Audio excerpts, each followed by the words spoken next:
back to the channel. Today we're going to take a look at the Transformers Studio Series 89 Voyager class Bumblebee movie Thundercracker. Of course, let's take a look at the packaging, then we'll get into the actual review. So of course we have Transformers on the side, Thundercracker 89 Studio Series, a nice artwork there of Thundercracker looking very, very cool with those piercing red eyes and that really cool battle mask, and open window displaying Thundercracker in the packaging looking very, very cool. On the side here we have an 89 and another nice artwork shot of Thundercracker with Studio Series. He is a Voyager class size figure. On the back, he transforms in 29 steps, and overall, of course, two product shots of the Tetrajet and robot mode, and there is, of course, a backdrop, which I will show later in the review, and another artwork shot of Thundercracker looking very, very cool. And that is pretty much it for the packaging, so let me take him out of the packaging off cam, and then we'll get into the review. Cracker and his Cybertronian Tetrajet alt mode. Let's take a look at the details. Starting at the very front, with that cockpit and nose cone section, we have some nice red, blue, and transparent yellow plastic for the cockpit, some nice dark gray and light gray there for the top of the Tetrajet, looking very cool. Lots of panels and really nice sculpted and detailing the top fin there, done with some nice blue and that stripe of red, looking very, very cool. I think they did a really good job with this back booster section. I actually probably prefer this look over the Siege one, because unfortunately on the Siege one, it was just one panel. It did look good with that gunmetal gray, but I do like how these are separate engines. I think they look a little bit cooler. Really nice darker gray, and I'm not really sure if they're a Blast Piece compatible, but you could try that out for yourself, and I think that looked pretty cool if it does work. Of course, getting down to the wing, I think they did a pretty good job with this. Some nice whites, mostly of course that blue for the base of the wing, nice red stripe there, and weirdly enough, the Decepticon symbol is red, not purple, which is kind of odd, but actually kind of cool to see a little bit of a change of pace from the typical purple. And of course, getting down to the bottom, we have this huge main cannon section here, which actually looks super cool with the two missiles in this big barrel, and also two small little null ray guns on the wings, which look pretty cool as well. The null rays are not Blast Piece compatible, but these two missile sections are, and the main barrel is not. I actually did do a stop motion of this figure, which should be on the channel right now, or it could be coming soon, so make sure you stay tuned for that on the channel, coming very soon. Overall, I think they did a really good job with this Tetrajet. I do have one minor complaint. So as you can see, there is a port there that is for an action figure stand, and of course I do stop motions quite a bit, and this is very annoying. I think a lot of people did complain about this in their reviews. If you use the stand and plug it in, typically the weapon will pop off. Of course, if you care that much, you could, maybe try and tighten the, tabs on this, or kind of shave them so there's a little bit more friction. I'm not really sure the exact fix for it, but I think you could fix this. But if you don't like modifying your toys like me, it's kind of an unfortunate thing that happens. It sometimes does stay if you're just leaving it on the stand and don't move at all, but if you do mess around with it and put it in a specific pose, typically the blaster will pop off, which is very unfortunate and surprising, because there's actually 2 points of connection. There's a tab here and 2 tabs here, and it still pops off quite a bit. So I kind of wish the stand port was in a different place, like maybe where the nose cone is, or maybe back here where the engines are, somewhere better. I think that would have been nice, but overall a really cool looking Tetrajet. Let's now get into, of course, one quick Tetrajet comparison. As you already see, of course, all the accessories are already on there. The storage, of course, for the main blaster is down there, and the 2 null rays are on the wings, which look pretty cool there. So for a quick comparison here, we have the Siege Voyager class Thundercracker with the Bumblebee Studio Series Thundercracker. As you can see, of course, Tetrajet wise, I think they do resemble each other pretty good. They both share that very angular, pointed look, and I think they look pretty cool next to each other. Of course, this is more of the G1 stylized classic Thundercracker, and this is more live action movie Thundercracker. And let me know in the comment section down below, which one do you prefer? Between the two, I have to say this one is better, just because there's a lot more details, and I think they did the engines a lot better. If you actually look back here, I mentioned this briefly earlier. As you can see, this is really just one panel, which it does look good. The gunmetal gray actually looks really, really cool, but I actually do like how there's 2 separate boosters. I think it just looks a little bit better, but that's just my personal opinion. But between the two, definitely, yeah, I prefer the Bumblebee one over the other one. That's just my personal preference. Again, let me know in the comment section down below which one do you like the most. And that's pretty much it for this comparison. Let's now get a transformation into the robot. For transformation into the robot mode, what you're going to want to do is remove all the accessories. I already did remove the null ray blasters for the wings, because it's actually very simple. It's just a port and peg. I did want to show you how the big cannon is tapped together, because it's actually a little bit more complex of a connection. So you're just going to remove the blaster, and how this was tabbed in is there is 2 slots there, 2 tabs there, and a big tab right there that will go into this big square right there. So you can just take that off.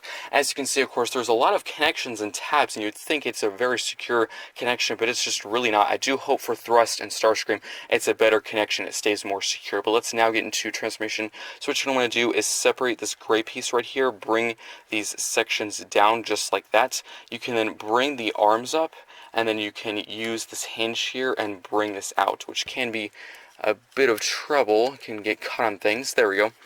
Just bring the shoulder sections out just like that, and then you can angle the wings out if you want to, just to get a little bit more clearance, just like that, out. And then the shoulder section will tab into place just like that, and then you can use the shoulder, bring these forward and down. And of course, throughout the transformation, you might have to move the arms around just for some more clearance. You're going to get the bicep, rotate this around just like that. And then you can also flip out the hand, just get your nail, flip that out. Same on the other side, just flip out the hands. And there we have the arms all done, and that's it. Then what you're going to want to do is bring the nose cone out, and then you can re-tab these gray pieces together over that piece, just like that. And then what you're going to want to do is go back to the legs, and you're just going to split these apart.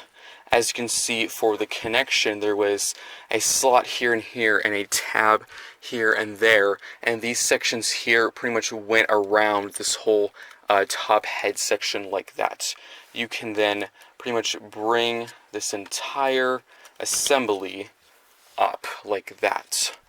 And there we go. Then you can bring the whole headpiece, bring that down. I'm going to have to raise the camera up because he's getting pretty big, and I hope you can see everything I'm doing. And there we go.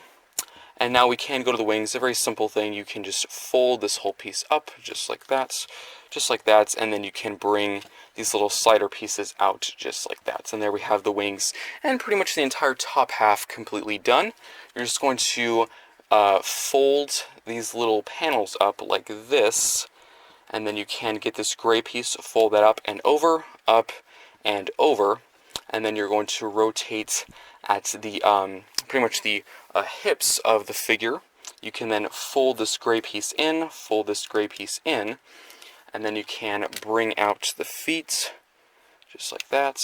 Bring out the feet, and then these sections will just fold to the inside of the leg. You can then fold up the fin, so this piece will just fold up that as well. Bring that in. And then for the last step, you can just bring up these little gray pieces, whatever you want to call them. And there we have Thundercracker in his really cool looking robot mode. Let's take a look at Thundercracker in his really cool looking robot mode. Let's take a look at the details. Starting at that head sculpt, I think they did a really good job recreating that almost oxygen mask from Bullet's wing and the Bumblebee movie and putting on this toy. It actually looks super, super cool, done in silver with these canisters on the side of the mouth looking very cool with some piercing red eyes and some black for the main helmet section. Getting down to the arms and the chest, of course, some nice transparent yellow plastic for the chest or the cockpit section. Some really cool like struts or landing gear sections there, which is super cool because there's actually no landing gear in the Tetrajet mode, so it's really cool they put those there just for detail's sake for the robot mode. Of course, getting down to the shoulder, very pointed and kind of a angular shape looking very cool with some blue and dark black looking very, very nice. Of course, getting down to the arm, we have lots of really nice wiring and mechanical detailing on the inside of the arm, looking very, very cool. Getting down to the hand, you can actually pick out all 4 fingers and the thumb. Unfortunately, there is no, of course, actual articulation in the hand, but it actually looks really good sculpt-wise. Getting down to the legs, there's actually quite a bit of nice detailing. If you actually look on the inside of the leg, typically there's a lot of hollow gaps and waffling, but actually pretty full and chunky, and there's actually lots of really nice circuitry detailing. I'm not sure if that's what it's supposed to be, but it actually does resemble some really nice mechanical detailing and wiring in there, which looks super, super cool. Also, you can actually pick out the entire booster on the side of the leg, so you can actually picture him flying or blasting off when he's not even transforming it. He could be hovering around looking for Autobots, which is a super cool concept and idea that you could do in a stop motion, which is super cool. So, also, of course, the legs, I'm not sure if these are supposed to be like landing gear, but they sort of resemble that to me, done in blue with some red around it, and you can actually look at the heel spurs back here, also done in blue, very plain for the back of the legs, but overall very, very cool. Actually, no emptiness at all, which is super nice. As for the wings, of course, there's a nice red Decepticon symbol, some blue and some white stripes, a nice red stripe there at the wings. overall, I think they did a really good job detailing this figure, like almost no hollow gaps, and there's actually several details that were really never needed to put there and actually didn't need to be put there, but they actually did it just anyway, and actually looks super cool, like the landing gear pieces, never even used in the Tetrajet mode, but they put them there anyway, which is a super cool, nice feature they did. As for articulation, of course, the wings have several different features, so you can actually collapse them on the slider or move it out. There is also a hinge here, and a swivel here, and also there is another hinge here, so you can do quite a few different poses or customize options for the wings, but I typically have them like that. That's actually how it resembles in the box and the instructions. I think that looks very, very good. As for the head, you can look up and down. Of course, it's on a ball joint, so you can look all the way around and tilt side to side. As for the shoulder, of course, you move up, down, out, and in. Swivel at the bicep, sometimes you have to hold the shoulder, and elbow bends, very tight. As for the hand, no wrist swivel, which I think they could have put in, but you can move in the hand, but that's really due to transformation. As for waist, there is a little bit of a waist rotation. It's very hard to access because there's all this back kibble, so you can really just rock it side to side, unfortunately. And of course, the leg can move that far out, that far forward, that far back. There is a knee bend, a swivel, and an ankle pivot to a very good degree, but that's sort of also a part of transformation. And that's pretty much it for articulation. Let's now get down to the accessory storage. So let's start with the null rays, or these small little blasters. You can store these on the wings or put them in the hands, but I typically will put them on the wings. So you can have them facing up or down. Due to the box, they have them facing up, so you just plug those on there. But I've seen people have them face down if you want to. Just plug those in there, which I think looks very cool. Kind of fills in some emptiness on the wings. As for the big cannon, I would have liked if you could store it on the back or something, because it's actually pretty empty and bare. It would have been nice if you could just store it here or something, but that I know of, I don't think there is a way you can do that. As for the blaster, there is a peg and a port and the hand, and you can just plug this into place like that, and there we have him using his really cool huge mega cannon, which as a concept and a look, it looks cool, but unfortunately it's very loose. If you mess around with this figure or pose him, it typically will just kind of pop right off, but if you leave it alone, it'll stay. It's just kind of like the Tetrajet mode with the blaster. It stays if you just leave it alone or carefully pick it up. If you move it around too much, it will pop off, which is unfortunate. But I think they did a really good job in recreating it, kind of forming out of his arm, like it happened with Blitzwing when he transformed. You know, it pretty much kind of came out of his arm, like transformed out of his arm. So I think they did a pretty good job with recreating that really cool effect. And that's pretty much it for details and accessories. Let's now get into some quick comparisons. So here he is with Siege Thundercracker, looking very cool next to each other. As you can see, of course, this is more of a G1 sort of stylized Cybertron figure, and of course this is more of the live-action Cybertron Thundercracker. So as you can see, they do have some similar aspects. Of course, the blasters near the wings, and of course they have those two top shoulder sections, and overall very similar side by side. Between the two, probably I do like the Bumblebee one more, and overall look very cool next to each other. And let me scoot him down just a little bit more so we can fit in our third and final comparison. Here he is with Earthrise Thundercracker. So of course we have all three of the generations or the modern day Thundercrackers next to each other, which I think they all look very, very cool. And of course this is really just a straight up G1 interpretation of Thundercracker, not really stylized or anything, really just a classic Thundercracker.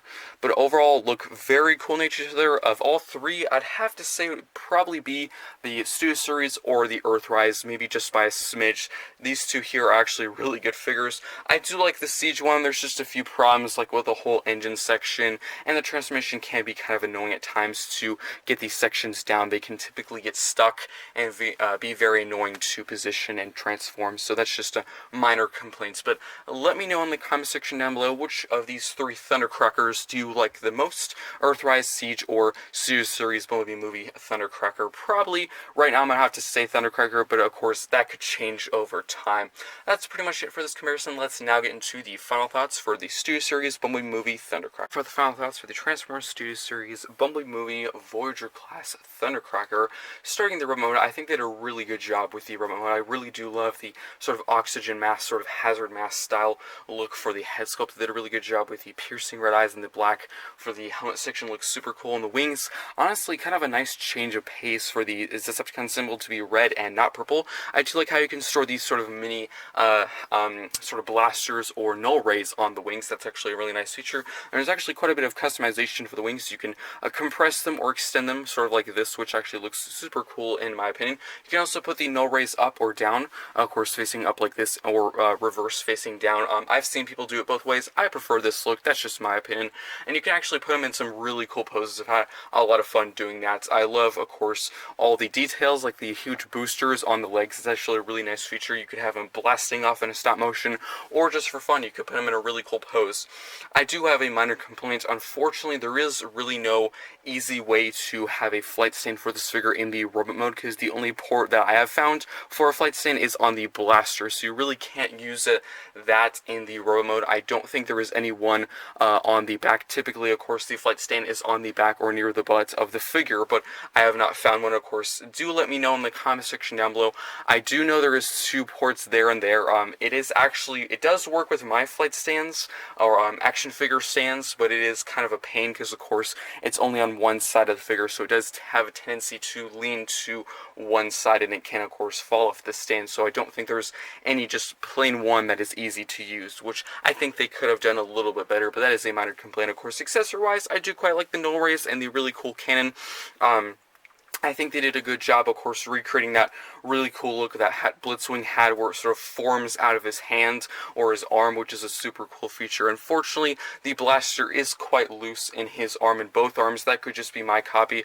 It does stay if you just leave it on a shelf and, of course, carefully mess around with it. But if you put it in a big action pose, or if you move around with him too much, it most likely will pop out of his hand. Not a big deal, but I just kind of wish it was a little bit more secure. If the peg was a little bit bigger and it went into his hand a little bit more, I think that would have been nice, but that's just a minor complaint. Articulation is overall very good for a Voyager class size figure. Unfortunately, the waist rotation is slightly limited due to the front chest piece and the back wings. It does have a slight tendency, it's a little bit hard to maneuver, it's a little bit limited, but of course with a Jet or Seeker, that is typically the case. Like the Earthrise mold literally has no waist swivel whatsoever, so I guess some is better than nothing. Getting down to transformation both ways, it's actually pretty straightforward. I would say you probably need the instructions about once or twice. That's about how much I needed it, maybe once or twice, just to, I actually had a little bit of trouble on the legs the second time, but after the first time, it was actually pretty easy to get everything else down. Overall, the Tetrajet mode actually looks super, super cool. I do like how the boosters are 2 separate pieces. It's kind of spread out on the C joint. It's actually just one solid piece, which does look good. I do like the gunmetal gray look, and you can plug blaster pieces in there, but it does seem a little bit more cartoony and odd. This seems a little bit more realistic, if you understand what I mean. So, of course, a sci-fi live-action thing, it looks a little bit better in my opinion, but that could just be my opinion. The rest of the Tetrajet mode actually looks super cool. Love the really cool angled wings, and again, the red Decepticon symbol is kind of a nice change. The accessories store really well. The 2, of course, null rays just store on the wings, and the big cannon just stores on the bottom, which it looks good, but unfortunately, kind of like the robot mode, it does have a tendency to pop off, and I do have to sort of reinstate or re-say my annoyance or my con with the robot mode. Unfortunately, the flight stand port is on the blaster, so for the Tetrajet, yes, it's on the bottom of the Tetrajet, so that makes the most sense to put it there, but unfortunately, putting that stand on there, it typically will just kind of pull the blaster right off, and it doesn't stay on the stand at all. So I think they should have put the flight stand port somewhere better, like, I don't know, maybe under the nose cone or near the engines or something a little bit more stable, because the blaster does have a tendency to pop off. which is unfortunate, but the rest of the figure is actually really good. Really just, I would say the main annoyance is just the flight stand port, which I think for some people doesn't matter at all, because some people don't even use flight stands, some people don't even do stop motion, so it doesn't make a difference at all. That's just, specific to my, Transformers career, because I typically will do stop motions, and the flight stand ports help quite a bit. But overall, the rest of the figure is actually really, really cool. I hope you enjoyed this review. Let me know, of course, what you think of this figure in the comment section down below. Of the Thundercrackers that are out there right now, of course, of Hasbro and the modern day ones, which one do you like the most? The Bumblebee or the Bumblebee movie, Thundercracker, the Earthrise, or the Siege? Right now, I'm going to have to say this one. I think he knocks it out of the park. Of course, that could just be because he's a brand new figure. Maybe I'll change my opinion over time. Who knows? And of course, Thrust and Starscream are coming very, very soon. Let me know in the comment section down below. Should I do like a double review? Should I review Thrust and Starscream at the same time? Because they do have the same transformation, so I don't really want a repetitive review back to back of just Seekers of the same transformation. So should I do a separate review and just skip over one transformation, or should I do a double review of Thrust and Starscream? Let me know in the comment section down below. I think that's pretty much it, so I'll see you.